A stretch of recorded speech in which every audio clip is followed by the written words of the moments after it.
Ẹ kú dédé àsìkò gbogbo tẹ́ ti ń gbọ́ mi lé lóko tàbí lẹ́yìn òde. Ẹ jẹ́ kí a gbàdúrà. Bàbá wa olùfẹ́ wa, àwọn agbẹ́yìnga fún àánú àti oore ọ̀fẹ́ ńlá láti àrígbà láti tún rí ọjọ́rú mìíràn. A gbàdúrà wípé ire, ayọ̀, ìbùkún, ìgbéga, ìlọsíwájú yóò rú wá fún wa lénìí ní orúkọ Jésù. Ọ̀rọ̀ tí a gbọ́ lénìí yóò ṣe ayé ọkàn àti ara wa ní rere o. Kò sì nílò òdì sí wa ní ọjọ́ ìdájọ́ nítorí tí a gbàdúrà lórúkọ Jésù Kristi Olúwa wa. Àmín. Ìwé ọ̀run ṣíṣí tí a ti ọwọ́ olùṣọ́ àgùntàn Enoch Adéjàre Adébóyè kọ. Èní ọjọ́rú ọjọ́ 13 oṣù kẹjọ. Àkòrí tí a ó gbéyẹ̀wò lénìí sọ wípé máa fi kún un ní ìgbà gbogbo apá kẹta. Máa fi kún un ní ìgbà gbogbo apá kẹta. Àwọn àkọ́sórí wa nínú ìwé Gàlátíà orí ìkarùn-ún ẹsẹ̀ ìkẹrìndínlógún. Gàlátíà orí ìkarùn-ún ẹsẹ̀ ìkẹrìndínlógún. Ǹjẹ́ mo ní ẹ máa rìn nípa ti ẹ̀mí o, ẹ̀yin kì yóò sì mú ìfẹ́kúfẹ́ ara ṣẹ.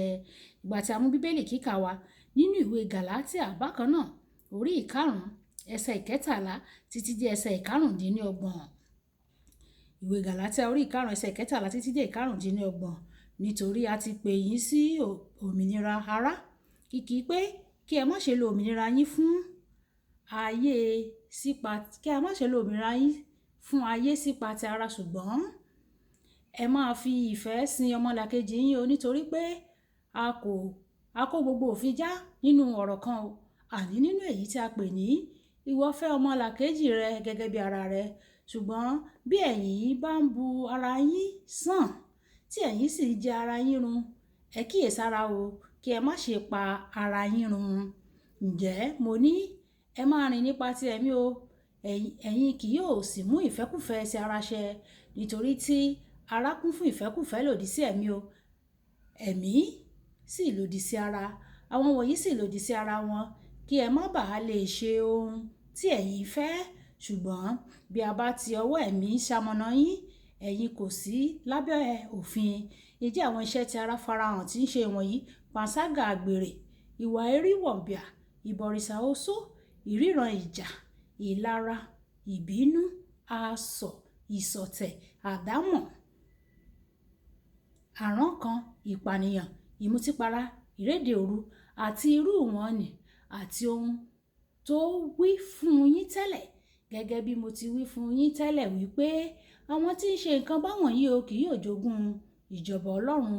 Ṣùgbọ́n àwọn èso ti ẹ̀mí: ìfẹ́, ayọ̀, àlàáfíà, ìpamọ́ra, ìwà pẹ̀lẹ́, ìṣoore, ìgbàgbọ́, ìwà tútù, ìkó ara ẹni ní ìjánu. Òfin kan kò lòdì sí irú wọ̀nyí o. Àwọn tí í ṣe ti Kristi Jésù ti kan ara wọn mọ́ àgbélébùú, òun sì ti fi ìfẹ́ àti ìfẹ́kúfẹ́ rẹ̀ sílẹ̀. Bí àwa bá wà láyé sí ipa ti ẹ̀mí, ẹ jẹ́ kí a máa rìn nípa ti ẹ̀mí. Wàyí ẹ tẹ́tí bẹ̀rẹ̀ jẹ́ láti gbọ́ ohun tí olùṣọ́ àgùntàn Enoch Adéjàre Adébóyè tí ó ní fún wa ní èní ọjọ́rú. Màá tẹ̀síwájú nínú àwọn àkànṣe ẹ̀kọ́ mi yìí nípa ìjíròrò lórí ìdí mìíràn tí ó fi ṣe pàtàkì láti ṣe àfikún pẹ̀lú ìfàmì òróró yàn. Nígbà mìíràn ìdí tí o fi nílò láti ṣe àfikún kì í ṣe pé ó ti rẹ̀ ọ́ tàbí pé ìfàmì òróró yàn rẹ ti jò lẹ́yìn àkókò iṣẹ́ ẹ̀mí tó le, ṣùgbọ́n pé ẹran ara rẹ ti borí ẹ̀mí rẹ fún àkókò díẹ̀. Nígbà tí o bá ń bínú fún àpẹẹrẹ, o lè má gbọ́ kí Ọlọ́run sọ̀rọ̀ nítorí pé ẹran ara rẹ ti borí ẹ̀mí rẹ. Ní irú àkókò bẹ́ẹ̀, o lè fa ìjàmbá bí Èlíṣà ní inú ìwé àwọn ọba orí ìkejì ìwé ọba kejì orí ìkejì ẹsẹ̀ ìkẹtàléníogún títí dé ìkẹrìnléníogún. Nítorí náà tí Ọlọ́run bá ti kọ́ ọ dáadáa, ìfàmì òróró yàn kò ní ṣiṣẹ́ ní irú àkókò bẹ́yẹn láti lè dènà ìṣòro tí ó lè kábàámọ̀ rẹ̀ tí ìwọ lè kábàámọ̀ rẹ̀ lọ́jọ́ iwájú. Nínú ìwé àwọn ọba kejì orí ìkẹta ẹsẹ̀ ìkọkànlá títí dé ìkẹrìndínlógún, àwọn ọba kan wọ́n wá bá Èlíṣà, inú sì bí sí ọ̀kan nínú wọn.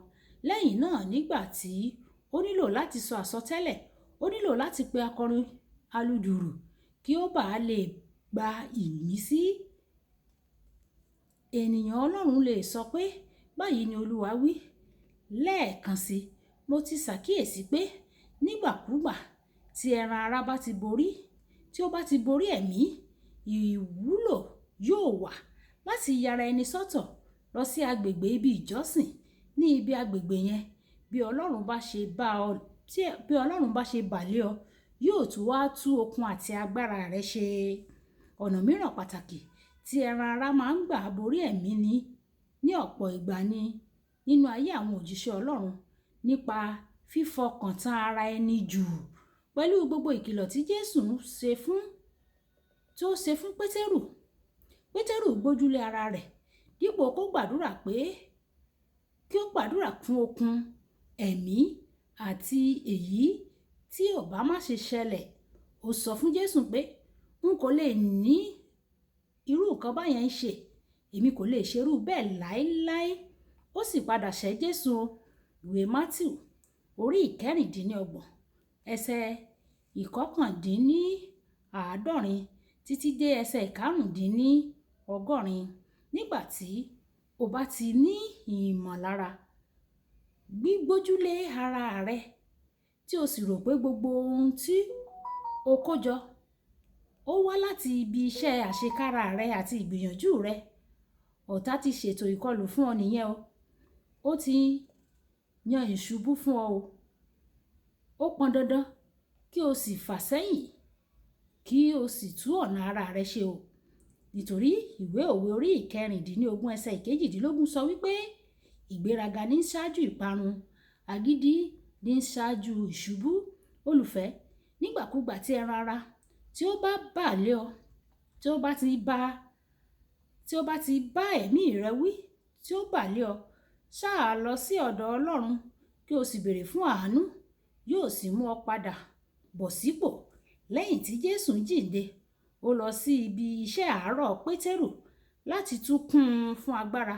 Ó pèsè oúnjẹ, ó fún ní oúnjẹ, ó sì tún rán lákọ̀tun sínú iṣẹ́ ìránṣẹ́. Ìwé Jòhánù orí 21 ẹsẹ̀ 1 dé 17. Nígbà tí ẹran ara tí ó bá borí ẹ̀mí rẹ, lọ sí ibi ìkọ̀kọ̀ kí o sì gba àfọwọ́kàn tuntun ti ẹ̀mí mímọ́ kí o lè borí àìlera ẹran ara kí o sì mú ìfẹ́ Ọlọ́run fún ayé rẹ ṣẹ. Kókó ọ̀rọ̀: nígbàkúgbà tí ẹran ara tó bá borí ẹ̀mí rẹ, sá lọ sọ́dọ̀ Ọlọ́run o fún ìfọwọ́kàn ọ̀tun àti ìfàmìróyàn ọ̀tun. Ìjà sọ pé bàbá mi, Ọlọ́run, mo gbàdúrà gbé mi wọ̀ o kí ẹran ara kí ó má bàa borí mi. Ṣùgbọ́n nígbàkígbà tí ẹran ara tó bá bo ẹ̀mí Ọlọ́run mọ́lẹ̀ nínú ayé mi, Ọlọ́run jọ̀wọ́ fún mi ní oore ọ̀fẹ́ kí o ṣàánú fún mi, kí o mú ti ẹran ara kúrò, kí ẹ̀mí ìwọ Olúwa kí o lè ṣiṣẹ́ nínú ayé mi ní àkọ̀tun. Bẹ́ẹ̀ ni yóò rí o. Ní orúkọ Jésù Olúwa wa àmín. Olúbùkọ́lá Ayákọ́ ní orúkọ mi. Ẹ máa bá mi like, ẹ máa share, kẹ́ máa comment nípa kí àwọn èèyàn kí wọ́n lè jẹ àǹfààní ọ̀run ṣíṣí Yorùbá. Ó dàpọ̀.